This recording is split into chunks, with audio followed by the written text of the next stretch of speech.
Kak Reno, gimana sih pendapat Kak Reno Barat tentang pentingnya mengenyam pendidikan setinggi mungkin? Eh, Menurut saya pendidikan adalah salah satu elemen atau faktor hidup yang sangat penting. Kebetulan eh, pendidikan itu sudah turun menurun sejak generasi kakek saya, almarhum Haji Omar Barak. Jadi beliau itu kelahiran 1917, eh, dan sewaktu Indonesia itu belum merdeka, kalau saya nggak salah ya 1942 gitu, 41 42 itu beliau sudah pergi ke Jepang untuk mengambil jurusan S1 di tepatnya di Waseda University. Nah, di situ kakek almarhum saya ketemu dengan nenek saya, menikah, melahirkan 3 anak, salah satunya bapak saya, yaitu Rosono Barat. Nah, beliau juga, kalau saya nggak salah tuh tahun 1972 apa 74 ya, saya lupa deh. Nah, beliau juga udah sekolah di luar negeri, tepatnya di Waseda University juga di Tokyo, tempat yang sama dengan kakek saya. Dan turun ke saya tahun 2000 tahun 98 itu pergi ke Swiss untuk mengambil jurusan sejak SMP kelas 3 tepatnya. Jadi jauh lebih muda dari mereka. Waktu saya umur 13 tahun tentunya. Kalau kakek saya tuh kalau nggak salah umur 25-an, bapak saya tuh 22-an. Nah, saya tuh 13 tahun. Jadi ini emang udah turun menurun dari generasi, udah 3 generasi ya. Maksudnya kita tuh bahwa mengerti betapa pentingnya pendidikan ini untuk dicerna, dipahami dan diaplikasikan dalam hidup, walaupun itu di akademis, lifestyle on a daily basis ataupun di dalam bisnis gitu. Jadi menurut saya ini adalah faktor yang sangat penting, makanya kita juga mengadakan acara event seperti hari ini, beasiswa online scholarship competition, yang akan menyeleksi, kalau saya nggak salah, dari 25.000 peserta yang nantinya akan diseleksi ke 590 ya, S1 dan S2. Tapi kalau saya nggak salah 80%-nya untuk S1. Oke, jadi memang turun-temurun gitu ya, keluarga sangat concern bahwa pendidikan itu adalah hal yang penting, dan terlebih makanya sekarang teman-teman di OSC juga bisa dapat kesempatan nih untuk melalui online scholarship competition yang nanti juga akan kita bacakan di akhir caranya dan sebagainya. Nah, Kak Reno, waktu sekolah dulu tadi katanya SMP udah mulai sekolah di luar gitu ya, di Swiss. Nah, kemudian SMA sampai dengan kuliahnya itu di mana aja, dan mata pelajaran apa sih yang paling disukai di zaman sekolah dulu? Saya suka sejarah, saya suka. Ekonomi tentunya saya suka, bisnis pun saya suka, tapi mungkin kayak semua pendengar di sini paling seneng mungkin bidang olahraga kali ya, karena paling nggak ada, paling seru gitu kalau belajar olahraga. Iya. Tapi saya sebetulnya, iya tentu kalau boxing mungkin udah jadi salah satu bagian hidup dari saya. Saya udah nggak nganggap itu sebagai olahraga gitu. Oh gitu, udah jadi bagian hidup dari kapan sih? Udah jadi bagian. Sampai olahraga juga. Dari 3-4 tahun lalu lah saya mulai sangat latihan secara religius gitu mengenai boxing. Karena banyak sekali terkaitan olahraga dan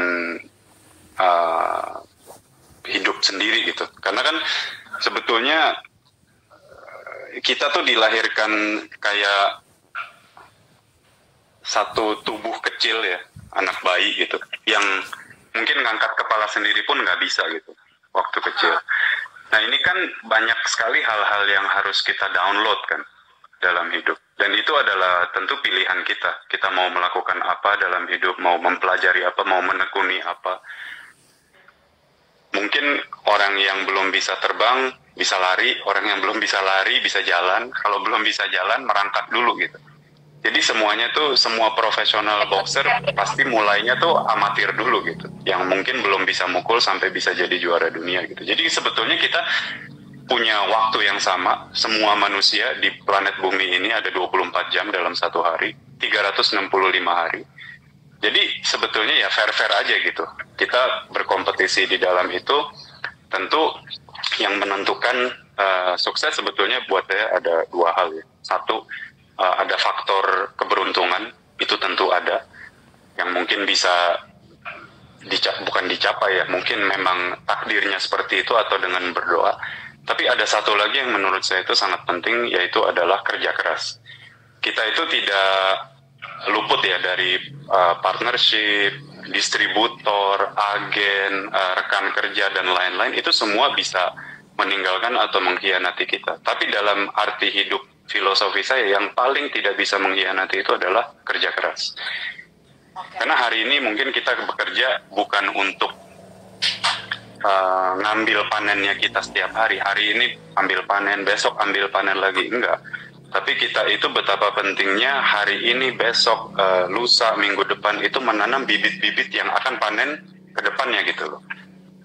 Jadi ini menurut saya salah satu filosofi yang perlu ditanamkan kepada teman-teman yang lagi mendengarkan ya, yang akan merambat ke S1, S2, mungkin habis itu ke dana profesional, menjenjang karir dan lain-lainnya gitu. Jadi ya apapun pengen wirausaha, pengen usaha sendiri, pengen kerja di tempat pokoknya kerjain aja gitu. Orang tuh kadang suka mikir terlalu banyak. Iya, kadang suka mikir, wah kalau ke kiri nanti gimana ya, kalau ke kanan gimana ya, kalau ada joglokan gimana ya. Nggak usah lah, jalanin aja gitu. Kalau ada masalah ya hadapilah gitu.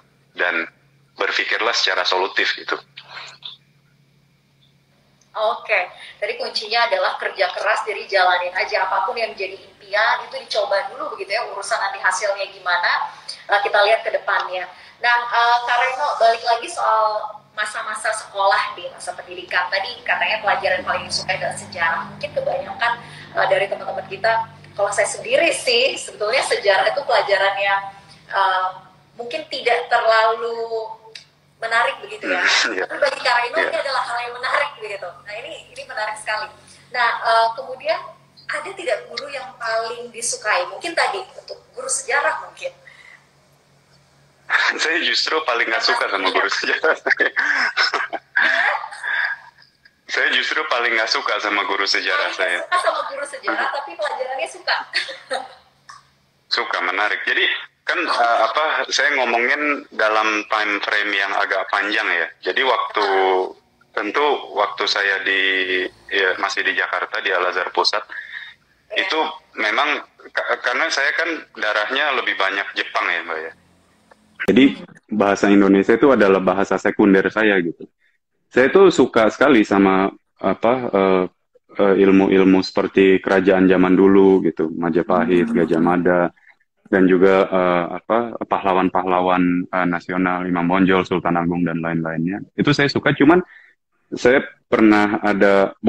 sering kali itu saya nggak ngerti ininya. Kalau baca textbook tuh agak susah gitu.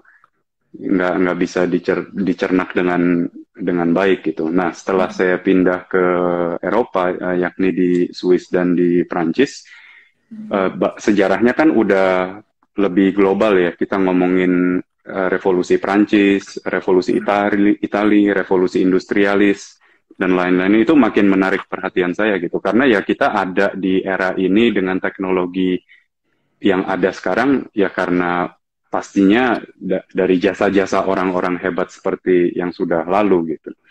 Dan kebetulan juga waktu saya mau lulus dari SMA di Swiss itu tesis saya mengenai Napoleon Bonaparte.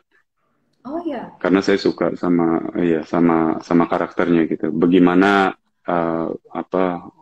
seseorang yang kecil gitu bisa mengconquer dunia gitu. Itu hebat sekali. Oke. Sampai tesisnya Tapi concern hal-hal sejarah gitu ya. Luar biasa. iya, tapi balik ke pertanyaan yang tadi, kalau saya pikir-pikir, mungkin kita kan ngomongin dalam konteks ruang kelas kali ya, di kampus atau di sekolah gitu. Tapi buat saya, guru yang paling berkesan dan paling berarti di dalam hidup saya itu, saya justru ketemunya ada di bank investasi waktu saya bekerja di Jepang. Oh gitu. Jadi, iya, jadi ada sosok namanya Mr. Masao Yamamoto. Waktu itu saya umurnya 23 tahun. Itu tahun kedua saya kerja di bank investasi tersebut, namanya Merrill Lynch Japan Securities. Kita waktu anak-anak new recruit yang baru-baru itu, kalau saya nggak salah ada 8 orang. Saya salah satu di 8-nya, jadi ada saya dan ada 7 orang lainnya. Waktu pertama kali orientasi masuk, kita tuh harus datang ke ruangan presidir dan ya say greetings lah, terus dikasih briefing gitu, kurang lebih nanti kerjanya seperti ini gitu. Nah kebetulan saya ketemu sama Mr. Yamamoto ini karena beliau adalah kayak komisaris utamanya di bank tersebut. Nah beliau juga ada, memang karena Komut tidak bicara banyak, orang yang sangat bijaksana. Waktu itu beliau umurnya sudah 78, di mana saya masih 23. Nah, setelah bekerja beberapa saat, saya kadang suka dicari sama Mr. Yamamoto-nya sendiri, suka ada telepon datang ke meja saya, tulisannya ya Mr. Yamamoto Masao gitu. Terus, sampai kadang saya tuh suka mikir, deg-degan kan, maksudnya kok komisaris utama nih ada telepon gitu loh ke gitu ya. Iya, seorang staff yang baru masuk, apa gue ngelakukan kesalahan, wah gimana ya gitu, jangan dipecat lagi. Terus dia bilang, Reno lagi sibuk nggak? Enggak, tentu saya harus jawab enggak, walaupun iya gitu. Apa yang bisa saya bantu? Gitu. Saya ada nemuin cafe di just on the corner of the street gitu. Can you accompany me for a cup of coffee? Saya bilang ya, of course gitu, dengan senang hati. Nah ini berjalan, ini berjalan 1 kali seminggu, setiap hari Selasa. Dia setiap hari Selasa kalau, wah banyak sekali pengalaman-pengalaman beliau di waktu dia kerja di New York. Dia dulu, Mr. Yamamoto ini sebelum datang ke Merrill Lynch ini adalah Vice President dari Bank of America. Nah, Bank of America ini mengakuisisi Merrill Lynch, makanya dia pindah ke Merrill Lynch di Jepang gitu, karena kebetulan orang Jepang. Jadi saya diceritain jenjang karirnya dia, masalah-masalah apa aja yang dihadapi di dalam masa profesionalnya. Sekarang kadang juga personal life-nya juga beliau suka cerita, suka spend time dengan cucunya, suka melukis, suka mancing, dan lain-lainnya gitu loh. Jadi saya tuh benar-benar diajarin a way of life sama Mr. Yamamoto ini. Jadi kalau ditanya guru yang paling berarti buat saya mungkin adalah Mr. Yamamoto yang sudah meninggal mungkin 10 tahun yang lalu ya. Tapi saya juga sampai hari dengan mengajari pelajaran hidup gitu ya. Iya, memang orangnya sangat bijaksana dan cara menyampaikan sesuatu juga sangat subtle gitu, nggak terlalu frontal, tapi selalu ada di benak dan di hati gitu.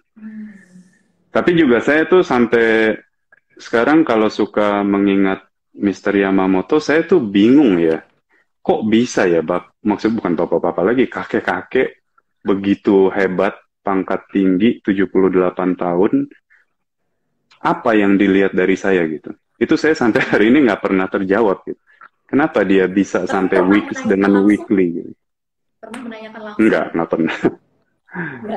pernah. Nggak pernah. Tapi saya sih ingat beliau tuh pernah nyampein bahwa dia bilang ya ini tuh kerja gini-ginian tuh is just the start for you gitu. Maksudnya jenjang kamu tuh masih jauh banget lah gitu, kurang lebih. Tapi ya saya aminin aja lah waktu itu gitu, ya amin.